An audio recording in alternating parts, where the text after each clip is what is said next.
El día de hoy vamos a hablar sobre endometriosis en pacientes con infertilidad, qué hacer, manejo médico versus manejo quirúrgico. Algo muy importante que quiero aclarar antes es que obviamente la endometriosis es un tema demasiado amplio para tratar en 20 minutos y que podemos hacer una plenaria y un simposium sobre endometriosis. Pero en este caso nos vamos a enfocar en las pacientes que tenemos endometriosis e infertilidad o deseos de fertilidad. Entonces, ahí está. El contenido que vamos a ver hoy va a ser la introducción, prevalencia, el manejo médico, el manejo quirúrgico, la clasificación, el tratamiento reproductivo y algo muy importante, la preservación de la fertilidad en este tipo de pacientes. Bueno, como todos lo sabemos, la endometriosis es una enfermedad crónica, inflamatoria, estrógeno dependiente, que se asocia principalmente a dolor y más o menos infertilidad. ¿Por qué subrayo crónica e inflamatoria? Porque el objetivo con estas pacientes, nosotros como médicos, es mejorar la calidad de vida. No sobretratar a estas pacientes, porque es una enfermedad crónica que no las vamos a curar. Hasta ahorita no se sabe cómo curarlo como tal. Entonces siempre hay que mejorar el beneficio de mejorar la calidad de vida en las pacientes sin meterlas a cirugías que realmente no necesitan en un principio. La prevalencia. Las pacientes en edad fértil, un 10% pueden cursar con infertilidad. Dentro de las pacientes que tienen dismenorrea, se presenta en un 40-60% la endometriosis. La infertilidad puede estar presente en un 25-40% y en el dolor pélvico crónico hasta el 80% de las pacientes va a ser por causa de endometriosis. Ahora, fisiopatológicamente, ¿por qué la endometriosis me puede dar infertilidad? Esto es muy importante y realmente tiene muchas causas. Empezando porque, como es una enfermedad inflamatoria, nos va a ir alterando la anatomía según pasa la enfermedad. Puede haber hidrosalpinx, puede haber oclusión tubárica bilateral. Al estar afectada la trompa, afecta la calidad espermática, la movilidad espermática, hay interleucinas, hay monocitos, hay alteración en general de todo el proceso pélvico. Y vamos a hacer especial enfoque en esta plática en que también los pacientes tienden a tener endometriomas y per se alteración de la ovulación. Se sabe que una paciente sana, hablando de pacientes menores de 35 años, tiene una tasa mensual de embarazo entre el 15 al 25% sin endometriosis. Pero una paciente menor de 35 años con endometriosis tiene una tasa de embarazo espontáneo mensual del 2 al 10% nada más, solo por tener endometriosis. Entonces, el endometrioma está presente en un 17 a 44% de las pacientes que tienen infertilidad y endometriosis. Afecta la ovulación en un 34% de las pacientes que tienen el endometrioma, el 34% va a tener afectación en la ovulación, mientras se sabe que las pacientes que no tienen un endometrioma ovulan el 50%. Pero bueno, ya dijimos que per se tener el endometrioma te afecta la ovulación, vamos a quitarlo. Ya sabemos que si lo estamos quitando y sobre todo recurrentemente, la poscistectomía, o sea, ese ovario que tenía un endometrioma y lo quitamos, solo ovula en un 16.9%. Entonces, también sabemos que solo el hecho de tener el endometrioma, la paciente tiene una baja reserva ovárica. Se han hecho estudios donde midieron pacientes que tenían endometrioma de menores de 35 años con pacientes de la misma edad, mismo índice de masa corporal, mismos antecedentes, pero que no tenían endometrioma, y midieron la antimuleriana a través de los primeros 6 meses al año. Se sabe que pacientes que tienen endometrioma va disminuyendo con más rapidez la antimuleriana versus pacientes que no tienen endometrioma. Y también sabemos que mecánicamente hablando, un ovario que tiene un endometrioma va a ir aumentando el tamaño normalmente, y eso per se afecta la reserva ovárica. También sabemos que por la teoría de que el endometrioma per se no tiene una cápsula, sino una pseudocápsula, entonces va afectando la corteza del ovario. También existe la teoría de burnout, que significa que al haber un endometrioma existe una inflamación focal. Esa inflamación causa fibrosis, destrucción, y al haber una destrucción de la corteza del ovario, hay un mayor reclutamiento ovárico. Y al haber un mayor reclutamiento ovárico, entonces existe una mayor atresia. Y eso nos explica por qué la antimülleriana va bajando más rápidamente en este tipo de pacientes versus las pacientes que no tienen endometrioma. Bueno, hablando del manejo médico, ojo, manejo médico en pacientes que desean embarazo y que tienen infertilidad, no el manejo médico en general en la endometriosis, porque esa es la primera línea de tratamiento. Sabemos que existen los sacos, las progestinas, los análogos de GnRH, tanto agonistas como antagonistas. De hecho, ya el último antagonista ya es vía oral. Los inhibidores de la aromatasa, todo se basan, el manejo médico principal está basado en inhibición de la función ovulatoria, inhibición de todo el eje del hipotálamo ovario. Pero en este caso, en pacientes que desean salir embarazadas, no vamos a dar manejo médico. No vamos a dar manejo médico porque se ha visto que por más de que hagamos una supresión del eje, la paciente no va a mejorar las tasas de fecundidad. ¿Okay? Sí está en duda si pacientes que tienen mucha sintomatología, mucho dolor, ponerlas en una supresión con algún análogo de GnRH o anticonceptivos previo al tratamiento de reproducción asistida, para mejorar la calidad de vida, pero estamos con el propósito de acabar en un tratamiento de reproducción asistida. Ahora, hablando del manejo quirúrgico en infertilidad. El manejo quirúrgico sabemos que puede ser por laparotomía, laparoscopía, laparotomía asistida por robot. Bueno, ya sabemos, las últimas guías y en general el consenso internacional es no meterlas por laparotomía, siempre hacer laparoscopía. Y bueno, ya si queremos irnos un poquito más allá, puede ser laparoscopía guiada por robot, pero realmente, científicamente, no hay significancia entre la diferencia o la mejoría para el paciente meterla en laparoscopía normal versus robot, y sí cuesta mucho más caro. Manejo quirúrgico. ¿Para qué vamos a meter a la paciente con endometriosis a cirugía? ¿Para diagnosticarla? ¿Para prevenir la infertilidad? ¿Para mejorar la infertilidad? ¿O para restaurar la anatomía? Previamente sabíamos que para clasificar a las pacientes sí teníamos que meterla a cirugía. ¿Por qué? Les puse, bueno, de clasificaciones a nivel internacional hay más de 20. Les puse las 4 principales con las cuales todos los artículos más recientes están basadas. Esta es la más vieja, fue la primera y la más aceptada, aún así. Salió en 1979, la última actualización fue en 1966. Es muy criticada, pero todos los artículos se basan primero en esta, hay que mencionarla. Se basa en meter a la paciente a cirugía y dependiendo de los hallazgos quirúrgicos, clasificar a la paciente en 4 grados. En mínimo, leve, moderado y severo. Y dependiendo de eso, la verdad es que no predice fertilidad, no predice cómo va a responder la paciente a tratamientos, no predice nada, solo te clasifica a la paciente en severidad. Y no toma en cuenta implantes extrapélvicos. Por lo tanto, se empezaron a hacer nuevas clasificaciones para mejorar el pronóstico de la paciente. Esta es la que más me gusta a mí principalmente, y es ENSIAN, la última actualización es del 2020, y toma en cuenta la endometriosis profunda.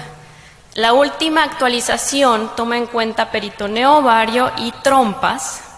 La actualización del 2011 no lo tomaba en cuenta, y lo que se está haciendo actualmente es hacer, a ver si me puedo ir para atrás, la de la ACRM, tomarlo en conjunto con ENSIAN, que toma en cuenta la endometriosis profunda, y así clasificar a nuestras pacientes y ver qué pronóstico podrían tener. Ojo, esta es la única que se puede clasificar prequirúrgicamente.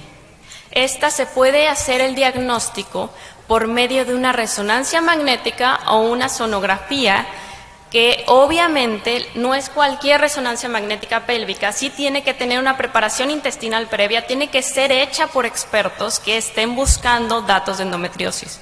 Pero de hecho ya la última actualización de la ESRE del 2022 dice, ya no metamos a las pacientes a cirugía solo para clasificarlas.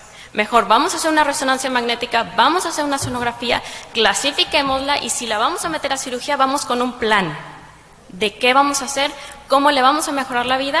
Y en todo caso, si vamos a hacer algo muy abrasivo, vamos a preservar la fertilidad de esta paciente. Pero previamente hay que clasificarla para meterla a cirugía, eso es lo ideal. Esta clasificación de EFI es la única que toma en cuenta la fertilidad de la paciente, el pronóstico de fertilidad que tiene la paciente en una paciente con endometriosis.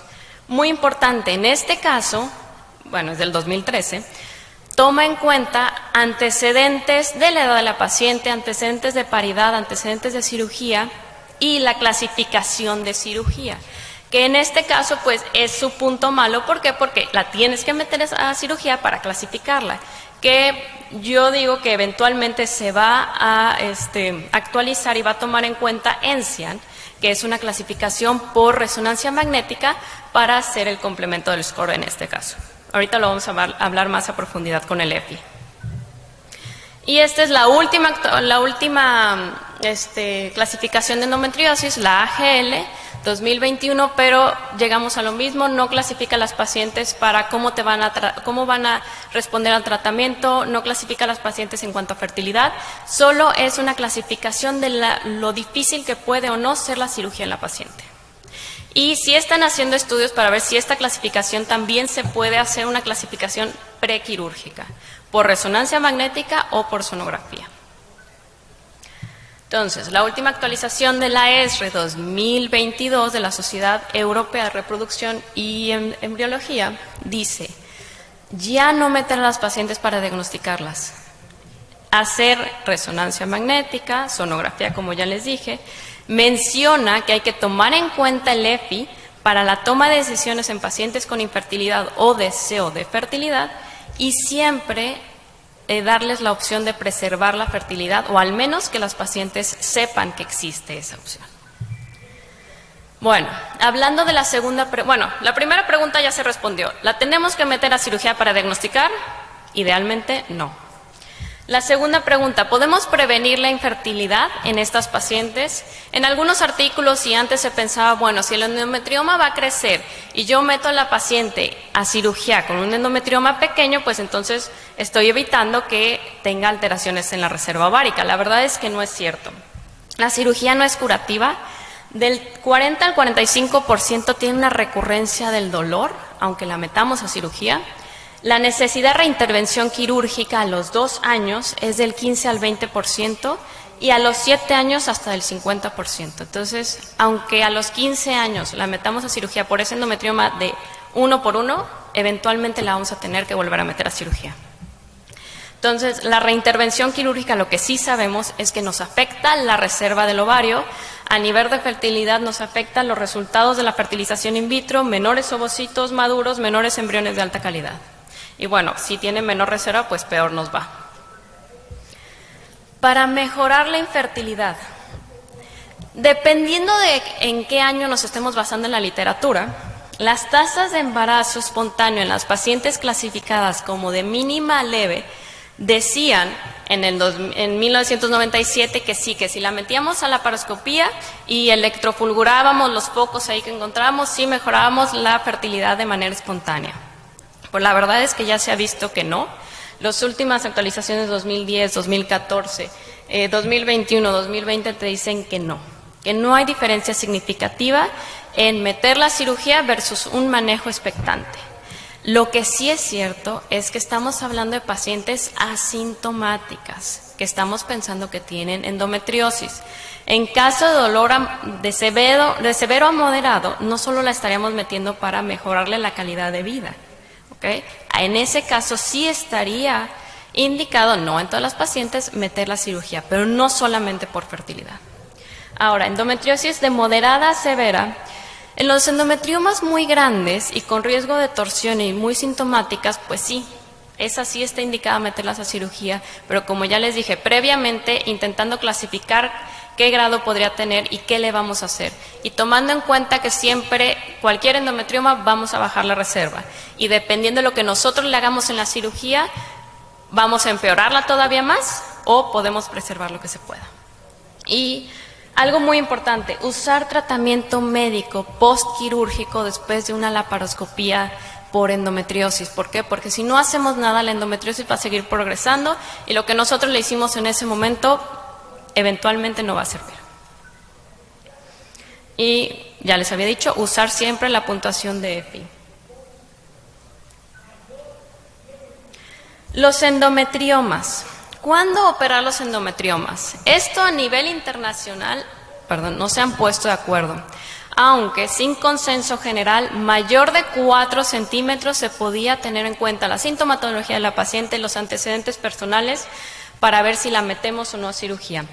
Esta imagen me gustó mucho. El color café es el endometrioma. El color naranja es la corteza sana que estamos quitando. El color verde es, el color café, endometrioma. El color naranja es la pseudocápsula. El color verde es todo el tejido sano que quitamos junto con el endometrioma.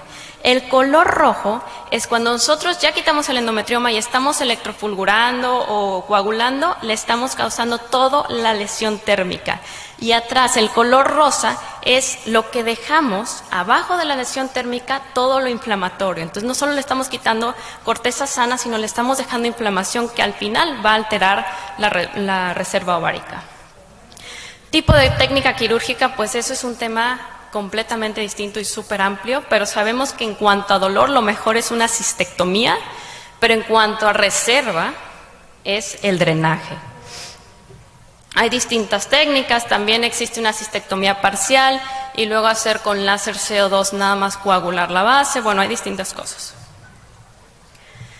Esto es lo más importante de la plática. ¿Qué hacer en este tipo de pacientes? Primero, tiene endometriosis. Hay que dejar que busque espontáneamente durante 6 meses el embarazo. Les tenemos que explicar como médicos ginecológicos cuándo es su ventana de fertilidad. De hecho, hasta pueden usar kits de ovulación, kits de LH, para que a partir de cuando salga positivo, que empiecen a tener relaciones cada 2-3 días.